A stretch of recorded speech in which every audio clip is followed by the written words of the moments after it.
दादू दयाल के सबसे प्रिय शिष्य रज्जब, मुसलमान रज्जब अली, महान सूफी सेंट, वो भी घोड़ी पे चढ़ के जा रहे हैं, इत्र लगा करके, मोर पहन के, विवाह के लिए। सामने दादू दयाल आ गए, बस 10 कदम बाकी होगा निकाह के स्थल पे जाने में। दादू दयाल आए और ऐसे करके देखा, बड़ी गहरी आंखें थी दादू की। रज्जब कब गए? रज्जब से एक ही सवाल पूछा दादू दयाल ने, रज्जब तैने गजब कियो,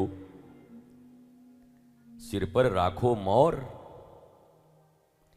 आए थे हरिभजन को, चले नरक की ठौर।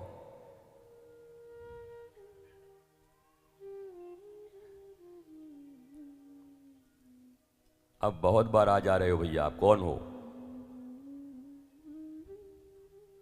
बस ये आप आखिरी बार, अब मत आना, नहीं हमारे भीतर का परशुराम जग जाएगा। लास्ट चांस है आपको मिस्टर, दोबारा अंदर मत आना।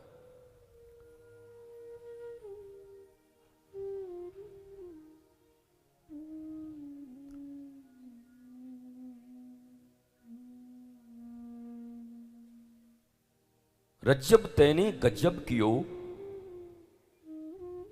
सिर पर राखी मोर, आए थे हरि भजन को, चले नरक की ठौर। कहते हैं बस इतनी सी बात दादू दयाल ने कही, रज्जब घोड़े से उतर गया। और फिर रज्जब की जिंदगी में जो परिवर्तन आया,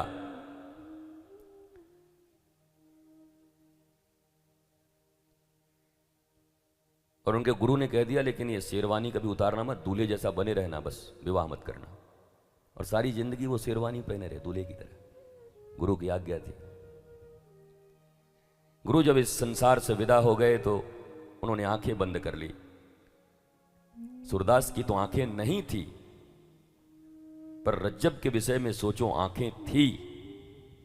पर जब गुरु डिमाइश हो गए, पंच तत्व में विलीन हो गए, तो रज्जब ने फिर कभी आंखें नहीं खोली। लोग रोते थे, एक बार मेरी तरफ देखो, आप इतने बड़े संत हो, आंखें क्यों नहीं खोलते? बोला जो देखना था देख लिया, जगत के रंग क्या देखूं, बस मेरे गुरुदेव का दीदार ही काफी था। उसके बाद उन्होंने आंखें नहीं खोली। दुनिया में कोई भी चीज तुम प्राप्त करते हो तो डेडिकेशन से प्राप्त करते हो। 2 कौड़ी की नौकरी पाते हो, उसमें भी डेडिकेशन चाहिए तुमको। अगर तुम्हारी पढ़ाई से ना हुआ तो तुम्हारे पिता के पैसे से होगा, पर तुम्हारे पिता ने पैसे कैसे कमाए होंगे ये तुम पूछ लेना उनसे। अगर डोनेशन भी देंगे या कहीं इधर उधर करके कुछ करेंगे तो उन्होंने कैसे कमाया होगा जरा ये भी पूछ लेना। या तो तुम्हारे पढ़ने से होगा या तो तुम्हारे डेडिकेशन से होगा। The will power, the hard labour.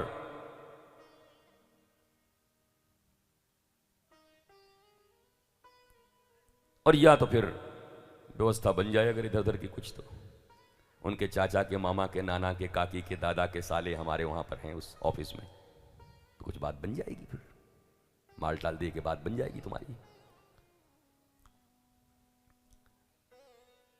पर मेरे प्यारे भारतवासियों, एक बार चिंता करो। हम सब छोटे छोटे बच्चे थे, अब आप बड़े हो गए, कोई जवान हो गया, कोई बूढ़ा हो गया, कोई जाने वाला है। तुम्हारे सामने ही तुम्हारे कितने अपने चले गए। तुम रोए भी बहुत होगे, वो भी तुम्हारी मूर्खता थी, रो अपने लिए। तेरा क्या होगा कालिया, वो तो गया। कभी रोते नहीं किसी और के लिए। मनुष्य की जिंदगी तुम्हें मिली और पशुओं की तरह तुम जी रहे हो। न तुम्हारे जीवन में सेटिस्फैक्शन है, न जीवन में एक परफेक्ट स्माइल है। एयर होस्टेस की स्माइल है तुम्हारे पास, बस मजदूरी और मजबूरी की। पर कृष्ण का स्माइल नहीं है तुम्हारे पास। विपरीत से विपरीत परिस्थितियों में भी मुस्कुराने की कला तुम्हारे पास नहीं है।